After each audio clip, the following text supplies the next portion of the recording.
Assalamualaikum warahmatullahi wabarakatuh dan shalom. Perkenalkan, nama saya Sri Wahyuni dengan NIM I01185525, kelas Hukum A angkatan 2018.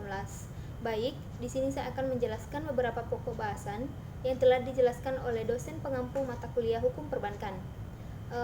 Pokok bahasan yang pertama yaitu pengertian bank.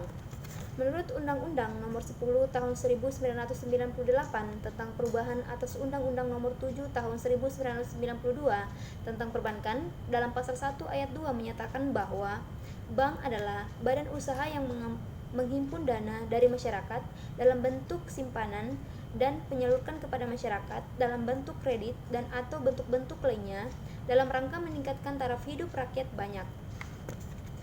Pokok bahasan yang kedua yaitu pengertian perbankan.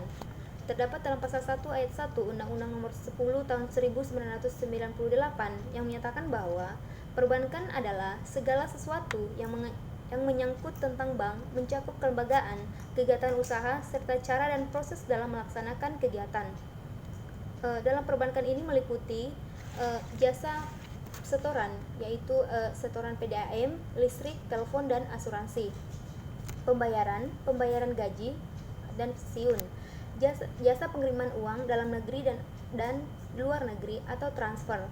Yang ketiga, jasa penagihan atau inkaso, jasa clearing atau send money, jasa penjualan dan pembelian mata uang asing, jasa penyimpanan uang atau tabungan, jasa penyimpanan barang atau safety box, jasa penyimpanan uang, dan terakhir deposito atau tabungan berjangka. Selanjutnya, pengertian hukum perbankan. Hukum perbankan adalah sebagai kumpulan peraturan hukum yang mengatur kegiatan lembaga keuangan bank yang meliputi segala aspek dilihat dari segi esensi dan eksistensinya serta hubungannya dengan bidang kehidupan yang lain. Selanjutnya, pengertian keuangan. Menurut Kamus Besar Bahasa Indonesia, keuangan adalah all about money, yaitu segala sesuatu yang bertalian dengan uang, seluk-beluk uang, urusan uang, atau keadaan uang. Keuangan berhubungan dengan proses, lembaga, pasar, dan instrumen yang terlibat dalam transfer uang di antara individu maupun antara bisnis dan pemerintah. Selanjutnya, sistem keuangan. Tatanan dalam perekonomian suatu negara yang memiliki peran terutama dalam menyediakan fasilitas jasa-jasa di bidang keuangan oleh lembaga-lembaga keuangan penunjang lainnya, misalnya pasar uang dan pasar modal. Sistem keuangan Indonesia terbagi menjadi dua bagian, yakni yang pertama depository dan yang kedua lembaga keuangan bukan bank atau non-depository. Selanjutnya, pengertian lembaga keuangan. Pengertian lembaga keuangan adalah suatu institusi atau badan usaha yang bergerak di bidang jasa keuangan yang menghimpun aset dalam bentuk dana dari masyarakat, lalu menyalurkan dana tersebut untuk pendanaan kegiatan ekonomi dan proyek pembangunan dengan mendapatkan keuntungan dalam bentuk bunga dengan persentase tertentu dari dana yang disalurkan tersebut. Selanjutnya, jenis lembaga keuangan. Yang pertama, lembaga keuangan bank atau depository yang meliputi bank sentral, bank umum dan syariah. Yang ketiga, bank perkreditan rakyat atau BPR. Jenis lembaga keuangan yang kedua yaitu lembaga keuangan bukan bank atau non-depository yang meliputi pegadaian, pasar modal atau bursa efek, lembaga pembiayaan, perusahaan asuransi, lembaga dan pensiun, koperasi simpan pinjam. Selanjutnya, hubungan antar lembaga keuangan yang meliputi tempat penyimpan uang sebagai pembeli atau penyalur kredit, sebagai perantara dalam pembayaran, sebagai pencetak uang, dan menghimpun dana, memberi kredit, menjadi perantara bagi perusahaan-perusahaan. Selanjutnya, peranan lembaga keuangan khususnya perbankan dalam pembangunan, yakni yang pertama, pengembangan UKM agar kompetitif bersama pelaku ekonomi lainnya. Yang kedua, menciptakan struktur perbankan domestik yang sehat dan mampu memenuhi kebutuhan masyarakat. Yang ketiga, menciptakan suatu sistem pengaturan dan pengawasan bank yang efektif dan mengacu pada standar internasional. Yang keempat, menciptakan industri perbankan dalam menghadapi risiko. Yang kelima, menciptakan tata kelola good corporate governance yang baik dalam memperkuat kondisi internal perbankan nasional. Yang keenam, mewujudkan infrastruktur yang lengkap untuk mendukung industri perbankan yang sehat. Dan yang terakhir, perlindungan konsumen dan jasa perbankan. Selanjutnya, asas, fungsi, dan tujuan jenis bank. Pendirian Bank-Bank Indonesia. Pertama, asas demokrasi ekonomi dengan menggunakan prinsip kehati-hatian dalam pasal 1, 2, 3, dan 4 Undang-Undang Nomor 7 Tahun 1992. Yang kedua, fungsi menghimpun dana dan menyalur dana masyarakat. Yang pertama, agent of trust atau kepercayaan. Yang kedua, agent of development atau investasi, distribusi, dan konsumsi atau jasa yang menggunakan uang sebagai medianya. Dan yang ketiga, agent of service atau jasa menyimpan dana, jasa pemberian, pinjaman, dan lain sebagainya. Yang ketiga, tujuan yang meliputi yang pertama, menunjang pelaksanaan pembangunan nasional dalam rangka meningkatkan pemerataan. Yang kedua, pertumbuhan ekonomi, dan yang ketiga, stabilitas nasional ke arah peningkatan rakyat banyak. Yang keempat, jenis bank.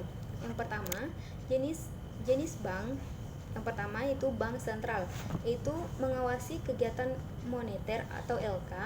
Dan yang kedua, bank umum atau komersial bank, melaksanakan kegiatan usaha perbankan secara konvensional dan atau berdasarkan pada prinsip syariah Islam. Yang ketiga, bank perkreditan rakyat atau BPR, yaitu bank yang melaksanakan kegiatan perbankan secara konvensional maupun prinsip syariah Islam di mana dalam kegiatannya tidak memberikan jasa dalam lalu lintas pembayaran. Nah, jika kita melihat jenis bank yang dilihat dari kepemilikan, yaitu yang terdiri dari BUMN atau Badan Usaha Milik Negara, yang terdiri dari Bank Negara Indonesia atau BNI, yang kedua Bank Negara Indonesia atau BRI, dan yang ketiga Bank Tabungan Negara atau BTN. Yang kedua, Bank Milik Swasta Nasional yang meliputi Bank Muamalat, Bank Sentral Asia atau BCA, dan yang ketiga Danamon dan lain-lain. Bank milik asing yang meliputi Citibank, Standard Chartered Bank, yang ketiga Commonwealth, dan yang keempat bank campuran, yaitu Mitsubishi, Buana Bank, Interpacific Bank, Bank Sakura Swadharma, dan lain-lain. Selanjutnya, jika kita melihat jenis bank yang dilihat dari cara menentukan harga, yaitu meliputi prinsip konvensional, sistem harga sesuai dengan suku bunga atau spirit. Yang kedua, prinsip syariah, pembayaran menggunakan prinsip bagi hasil atau mudharabah dan pembiayaan dengan prinsip penyertaan modal. Selanjutnya, jenis bank dilihat dari status. Yang pertama, bank devisa, dan yang kedua, bank non devisa. Bank devisa itu dapat melakukan transaksi hingga ke luar negeri atau kegiatan yang berhubungan dengan mata uang asing seperti transfer ke luar negeri. Dan yang kedua, inkaso ke luar negeri dan travelers cheque. Dan yang kedua, bank non devisa itu tidak memiliki layanan transaksi hingga lintas negara secara luas, sekalipun memiliki, namun hanya terbatas pada negara-negara tertentu saja. Selanjutnya, tujuan dan tugas BI. Itu tujuan BI yaitu terdapat dalam Undang-Undang Nomor 3 Tahun 2004 tentang perubahan atas Undang-Undang Nomor 23 Tahun 1999 tentang BI dalam pasal 7. Upaya pembangunan yang berkesinambungan untuk mencapai tujuan nasional berdasarkan Pancasila dan Undang-Undang Dasar 1945, maka kebijakan moneter harus dititik beratkan pada upaya untuk memelihara kestabilan nilai rupiah, independensi Bank Indonesia, akuntabilitas publik yang transparan. Selanjutnya, tugas BI yaitu independen, bebas dari campur tangan pemerintah dan atau pihak lain kecuali untuk hal-hal yang secara tegas diatur dalam undang-undang ini, terdapat dalam ketentuan pasal 4 ayat 2 yang diubah. Selanjutnya, kemandirian BI.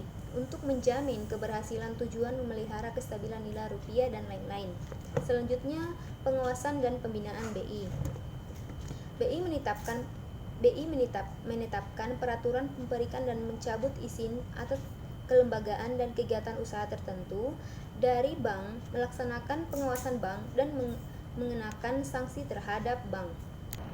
Yang pertama, pengawasan normal atau rutin, yang kedua pengawasan intensif, dan yang terakhir pengawasan khusus. Selanjutnya, pengertian dan sumber dana bank. Pengertian dan sumber dana bank adalah usaha bank dalam memperoleh dana dalam rangka membiayai kegiatan operasinya. Cara untuk memperolehnya yaitu harus lebih dahulu membeli uang atau menghimpun dana, sehingga dari selisih bunga tersebut bank memperoleh keuntungan. Selanjutnya, sumber dana bank atau perbankan, yang meliputi dana dari bank itu sendiri, yakni berasal dari modal sendiri, yakni setoran dari pemegang sahamnya. Yang kedua, perusahaan dapat pula keluarkan saham baru dan menjualnya ke pasar modal. Dan yang terakhir, menggunakan saldo laba yang belum dipakai. Sumber dana yang kedua, dana bank yang kedua, yaitu dana yang berasal dari masyarakat luar, yang meliputi dana giro dan deposito. Selanjutnya, alokasi dana bank. Dana bank yang diperoleh dan pihak ke-1, kedua, dan ketiga digunakan untuk kegiatan operasional bank dialokasikan dengan menggunakan metode yang pertama, gabungan dana. Semua dana yang masuk digabung menjadi satu, kemudian dialokasikan tanpa memperhatikan jenis, sifat, dan sumber dana, jangka waktu, serta biaya dana. Yang kedua, alokasi aset, yaitu sumber dana masing-masing memiliki sifat tersendiri sehingga harus diperlakukan secara individu dengan mempertimbangkan karakteristik masing-masing. Selanjutnya, pengertian pengalokasian dana, yaitu menjual kembali dana yang diperoleh dari penghimpun dana dalam bentuk simpanan. Sistematika pengalokasian dana. Yang pertama itu, pihak perbankan membaginya ke dalam presentasi-presentasi tertentu sesuai dengan kondisi yang terjadi di dalam perekonomian pada saat sekarang ini. Yang kedua, untuk bidang pertanian diberikan 20%, sedangkan untuk bidang industri diberikan 40%. Yang ketiga, pihak perbankan membebankan bunga dan presentasi tertentu sesuai dengan penetapan bunga-bunga oleh BI. Selanjutnya, jenis alokasi dana, yaitu yang pertama menurut prioritas penggunaan, yang meliputi cadangan primer dan cadangan sekunder. Cadangan primer menetapkan dana untuk memenuhi ketentuan yang ditetapkan oleh Bank Indonesia, dan cadangan sekunder yaitu alokasi dana memenuhi kebutuhan likuiditas jangka pendek bank yang sebagai pertambahan apabila cadangan primer tidak mencukupi. Selanjutnya, penyaluran kredit. Itu tujuan mendapatkan keuntungan yang optimal, menjaga keamanan atas dana yang dipercayakan nasabah di bank. Yang selanjutnya, fungsi. Yang pertama, meningkatkan daya guna uang dan barang, dan yang kedua, meningkatkan peredaran dan lalu lintas uang, dan yang ketiga, instrumen untuk kestabilan ekonomi, dan yang terakhir meningkatkan pendapatan nasional dan sebagainya. Selanjutnya, pengertian dan kriteria kredit bermasalah ialah suatu keadaan debitur tidak dapat memenuhi kewajiban kredit yang ia peroleh dari bank, yaitu kewajiban atas pembayaran bunga dan pokok pinjaman. Yang meliputi kredit bermasalah menurut ketentuan Bank Indonesia, yang pertama lancar, yang kedua dalam perhatian khusus, yang ketiga kurang lancar, yang keempat diragukan, dan yang terakhir macet. Selanjutnya, penggolongan kualitas kredit berdasarkan prospek. Yang pertama itu kurang lancar, yang meliputi industri atau kegiatan usaha menunjukkan potensi pertumbuhan yang sangat terbatas atau tidak mengalami pertumbuhan. Yang kedua, pasar dipengaruhi oleh perubahan kondisi perekonomian. Yang ketiga, posisi di pasar cukup baik tetapi hanya berpesaing tetapi banyak pesaing namun dapat dipulih. Yang keempat, kembali jika melaksanakan strategi bisnis yang baru. Yang kelima, manajemen cukup baik. Yang keenam, hubungan dengan perusahaan filiasi atau grup mulai memberikan dampak yang memberatkan terhadap debitur. Dan selanjutnya, tenaga kerja berlebihan namun berhubungan pimpinan dan karyawan pada umumnya baik. Selanjutnya, faktor penyebab kredit bermasalah yang dari sisi nasabah itu yang meliputi pertama faktor keuangan yang meliputi utang meningkat sangat tajam. Selanjutnya, utang meningkat tidak seimbang dengan meningkatkan aset, pendapatan bersih menurun, penurunan penjualan dan laba kotor, biaya penjualan, biaya umum dan administrasi meningkat, perubahan kebijakan dan syarat-syarat penjualan secara kredit, rata-rata umur piutang bertambah lama sehingga perputaran piutang semakin lambat, piutang tidak tertagih meningkat, piutang persediaan semakin lambat, keterlambatan memperoleh neraca nasabah secara teratur, dan yang terakhir, tagihan yang berkonsentrasi pada pihak tertentu. Selanjutnya, penyelesaian kredit bermasalah. Itu langkah terakhir yang dapat dilakukan setelah langkah-langkah penyelamatan. Suatu langkah penyelesaian kredit bermasalah melalui lembaga hukum, yakni yang meliputi Panitia Urusan Piutang Negara atau PUPN. Yang kedua, Direktorat Jenderal Piutang dan Lelang Negara atau DJPLN. Yang ketiga, Badan Peradilan. Dan yang keempat, Arbitres atau Badan Alternatif Penyelesaian Sengketa. Baik, sekian dari penjelasan materi dari saya. Jika ada kekurangan mohon dimaafkan. Akhir kata saya ucapkan wassalamualaikum warahmatullahi wabarakatuh.